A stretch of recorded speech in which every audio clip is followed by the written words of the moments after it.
Kahapon nga ay nabalita sa social media ang nangyaring krimen na kinasasangkutan ng isang domestic helper mula sa Medina, kung saan ay brutal nga nitong pinatay ang alaga nitong bata.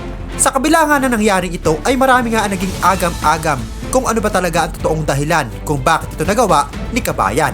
At sa isang tawag nga ng kapamilya nito sa Pilipinas sa kanyang pakikipag-usap kay Bong Concha, ay kwento nito kung ano ba talaga ang status ng ating kababayang ito na nagtatrabaho sa Medina.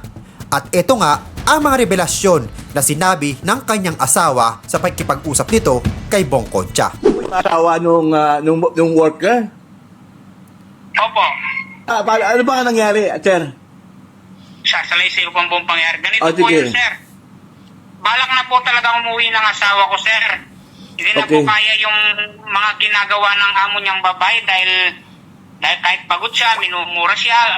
Talagang hindi naman po sinasaktan pero talagang hindi na po kaya yung mga trabaho. Nagkaroon na po siya ng depression dahil dito pa sir, meron na po siyang depresya dito sir sa Pinas. Okay. Kaya lang pinilit niya pong mag-abroad para makaahon sa kahirapan. Okay. Ayun po, di niya kaya, palaging umiiyak, hindi na po kumakain, nasa isang kwarto na lang, di lumalabas, di naliligo.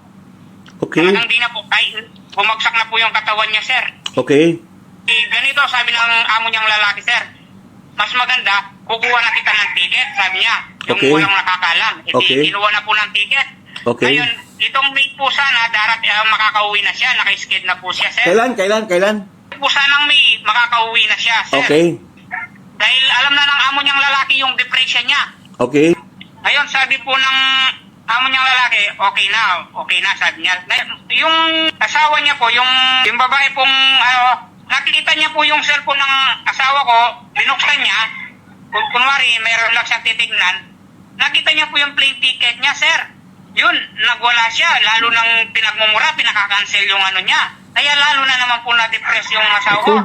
Ayaw po talagang pauwiin, inipit po dahil buntis po yung ano niya yung madam niya. Ayaw Okay. pa pauwiin. Gusto Okay. sa kanya paalaga yung bagong silang niya ngayon. Okay. Dahil mga anak. Okay. Ilang araw, sabi niya sa akin, mga ilang araw pupunta na kami sa Medina, sabi niya sir sa akin. Oo. Kapag hindi na ako tumawag sa iyo or na-chat,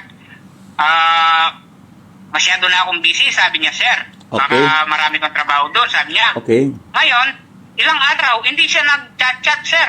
Mga 3 araw. Ngayon nabalitaan ko na lang, yung kasama niyang Pinay, una sinabi niya sa akin, pinatay daw. Ayun na sabi sa akin, nagpakamatay yung asawa ko. Nagsaksak. Ngayon, pangalawang tawag niya, hindi na naman daw. Sinaksak daw yung alaga niyang bata. Pero hindi niya magagawa yun. Sabi ko, sir, sobrang mahal niya yun. Hindi Oo. saktan, hindi niya sinasaktan yun, sir. Okay.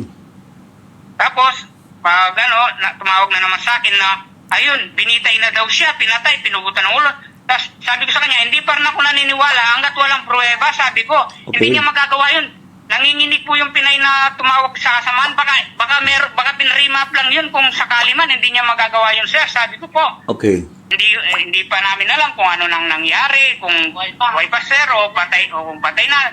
Kaya humingi po kami ng pruweba na buhay pa po siya. At sana po maabsuelto siya sir dahil mayroon po siyang sakit sa pag-isip. Naku. Kailan po nangyari yan? Ilan taon na ngayon eh? Doon din? 13 ba? Sir, nung bali 3 days pa lang o 2 days pa lang nangyari sir. Okay. Nagano po kami sa Piawi ay sa DMW po sa Pampanga. Sinabi namin yung mga papeles kung nung una sabi nila patay na, pero anong nag-search sila ng DMW, nagpadala ng sabi ng tinatawagan, sumabi naman na buhay pa raw pero nakakulong na sir. Pero inaano sir, pinapahirapan. Baka hindi niya makayanan yung sakit, mamatay siya, sir. So ito nga yung nakakalungkot na realidad pagdating sa ibang bansa, di ba? So nakakadagdag nga ito sa depression ng isang tao. At sa isang banda, may pagkakamali rin naman dito si Kabayan. Hindi natin sinisisi yung estado ng pamuhay ni Kabayan sa Pilipinas dahil obviously gusto nga niya magtrabaho abroad para nga makaahon sa kahirapan at kahit paano makaluwag-luwag.